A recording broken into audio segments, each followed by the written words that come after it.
Shut Off, the Canadian Digital Television Transition.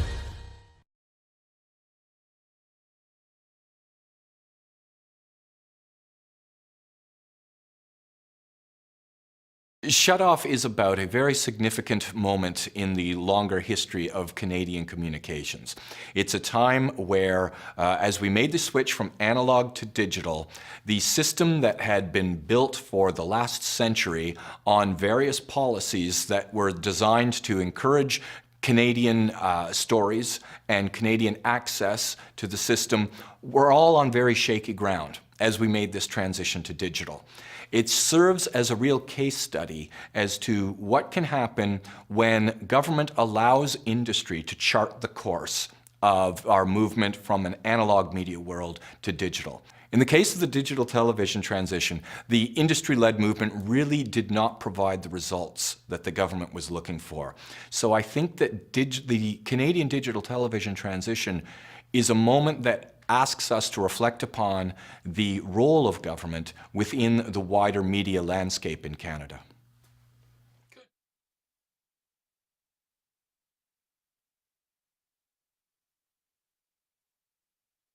One of the main points about the book is how it challenges a lot of the established distribution that we've had in Canada. For example, the over-the-air market has really dwindled in recent years, and with a stronger emphasis upon cable and satellite reception of television. And so the transition really took a strong look and gave preferential treatment to the cable and satellite distribution, whereas the over-the-air market shut down across a lot of Canada. It really now just exists in urban markets, in about 22 markets across the country. So there's been a fundamental shift in how we deliver television in Canada, now much more in the hands of cable and satellite providers than there used to be.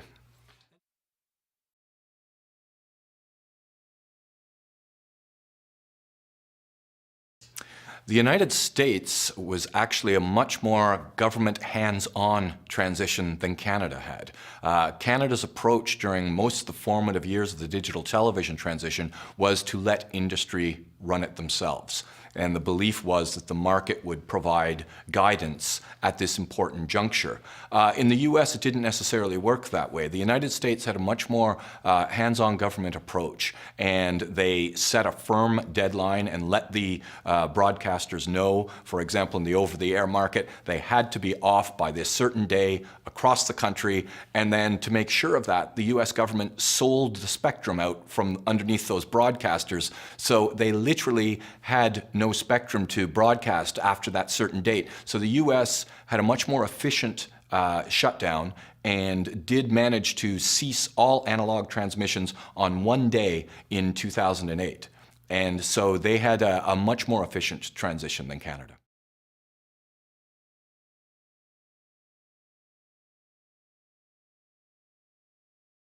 This is the only time where we've tried to shut something down and introduce the next generation at one moment, where certainly in the over-the-air sector, the shutdown was set for one day in 2011. And in previous transitions we've gone through, for example, from black and white to color television, that was a gradual process that was phased in over years, if not a decade. This happened on one day. So it was a very sudden and dramatic change in the infrastructure for Canadian broadcasting, and has had implications beyond just the living room.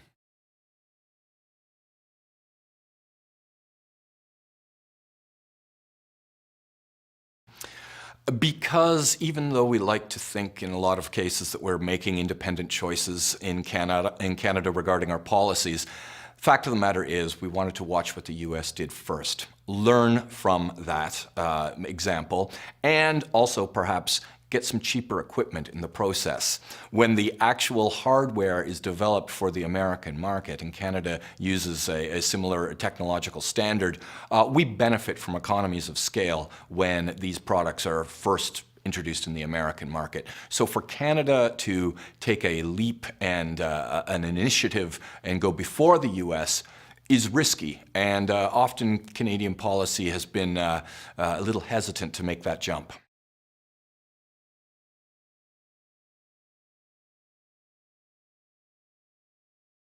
Well, to me, the digital television transition really was the apex of this movement of governments getting out of the way and letting industry run things themselves. And certainly when you're looking at something like the over-the-air sector in Canada, there was not a lot of economic incentive to make that transition because over 90% of Canadians receive their television through cable or satellite. And the owners of the over-the-air broadcasters in Canada also provide cable and satellite distribution. So there was a real conflict of interest there as far as making sure that the over-the-air sector remained a vibrant part of the Canadian broadcasting system. And so there's really only about 22 markets now left in Canada that have over-the-air television. So I think that if we wanted to ensure that that part remained publicly accessible, then that required government involvement, and there simply wasn't any at the time. And so I think that it calls into question when we access our information through cable or satellite, it's a private enterprise.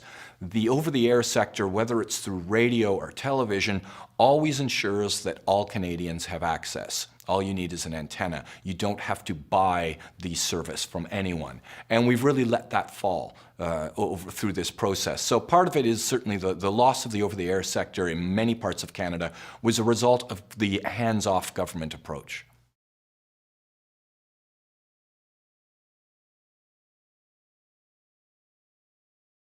It calls into question should the companies that provide the distribution have ever been owning those broadcasters in the first place. And in a lot of other countries, including many areas of the United States, you have a much more vibrant, independent broadcasting or broadcasters who are not always as converged and vertically integrated as the Canadian system is. So the digital television transition also is a moment where we can reflect on what does it mean to have such a vertically integrated system as we have right now in Canada. What are the benefits and limitations of this approach? And it's certainly not beyond governments to get involved in that and perhaps put limitations as to what can be owned by certain media companies. They do it in the United States more so than here right now.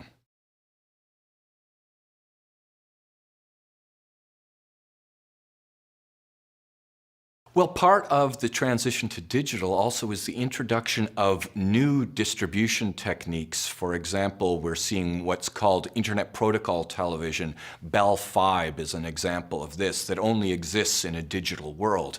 But it also brings in the, as they're called, over-the-top systems, and the big one right now is Netflix. Netflix did not exist in the analog world, and so what we've got right now is with this switch to digital, it also brings in a wider range of distribution models which challenge the very sovereignty that Canada has within its broadcasting system right now. So there are some fundamental questions about the place of Canadians within our broadcasting system that are being brought to the fore right now, instigated by the switch to digital systems across the country. And that's not to say that there still isn't a political debate to be had about this. The technology is not driving it. The technology is broadening the possibilities right now, but it doesn't by any means restrict what we can do. In fact, it's offering a lot more potentials, I think.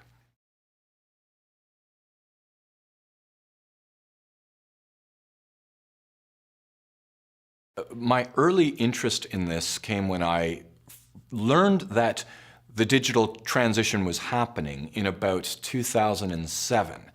And I had never heard of this before.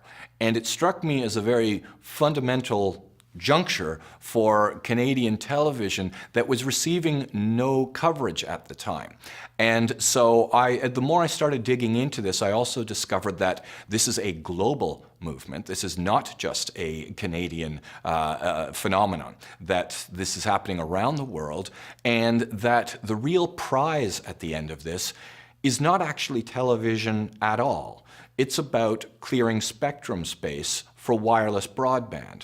So it is really the bridge that brings us from the older analog media of over-the-air television to the contemporary digital world of wireless broadband that is increasingly in demand around Canada and around the world. So I think that how we handle the digital transition in television will speak to wider policy questions about the place of government within digital media in a range of areas.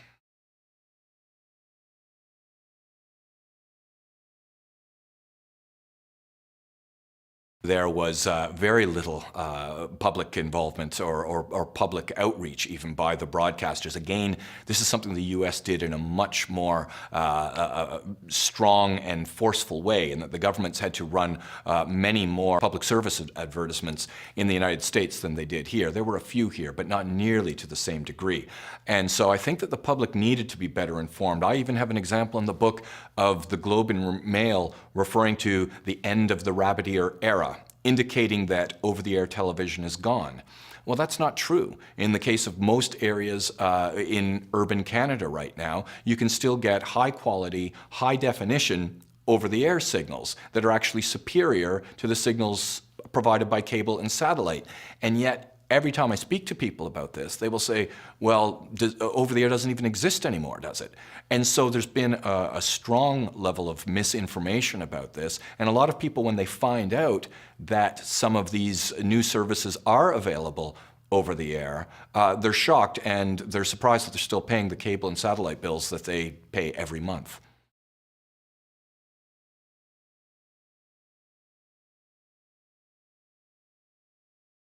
We have to have a real discussion in Canada as to whether or not to even maintain the over-the-air system. If we're going to do that, we need to use it properly. And my book provides examples of places within Canada, in fact, a community broadcaster in Leamington, who is doing more with his over-the-air television system than most of the major broadcasters in Canada are doing right now. And so he's maximizing that resource for a community broadcaster in a rural area. If we're going to be giving these licenses to use the spectrum resource in Canada for broadcasting, I think it's safe to say we deserve to have a certain degree of service and a public interest provision that provides certain quality of broadcasting to Canadians. I think that we need to have a much more informed debate about the future of communication in Canada. We have a Broadcasting Act that was written in 1991, and we have a Telecommunications Act from 1992. It's time to reassess those, which isn't necessarily meaning we need to start from scratch. Again, I think that it's time, though, that we have a sense of direction, a sense from this government of where Canada's digital policy is going. And I think what the digital television transition allows is a significant case study to see that when left alone to just industrial guidance, that we don't necessarily then explore all the options that are possible in digital media. And so I think that it's time that government and Canadian citizens have a real discussion as to what do we want out of this? What's the place of digital media within our country right now? Is it just a product, or can it also have wider implications for Canadian citizens? And that's a discussion that's not happening right now.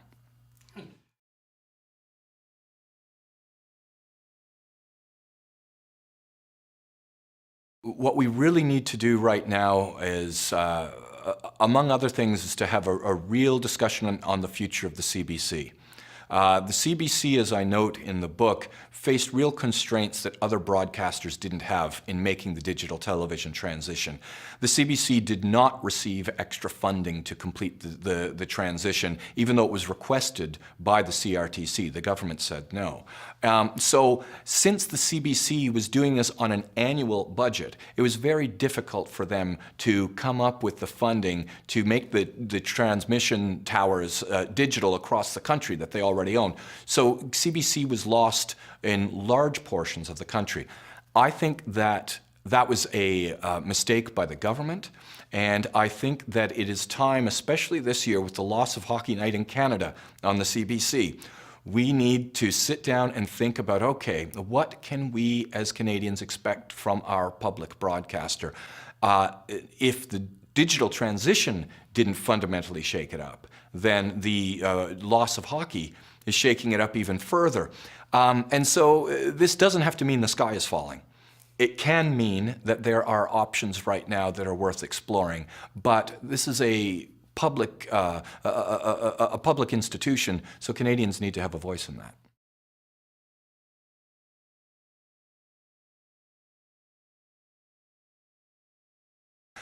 The book was written with a much broader readership in mind. I'm not thinking just of the Canadian academic community in this book. I want Canadian citizens to be able to pick this up and have a sense of the wider broadcasting system as it affects them, not just as a product and as a piece of entertainment, though it is that, but also as part of a system that they are intrinsically involved with. And so that we have to, I think I've written this for a broad readership who need to understand that they are a part of this, and that when policy is left to strictly market forces, inevitably, some greater discussions around public interest elements of media get pushed to the wayside.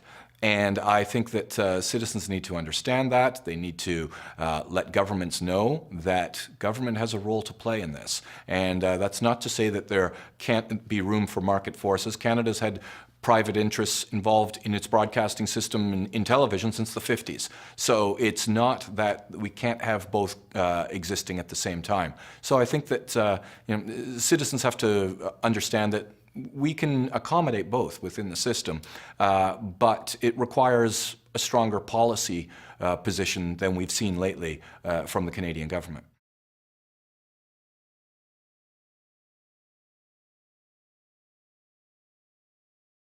Canada's digital television transition was one of the most awkwardly executed in any developed nation that I've studied.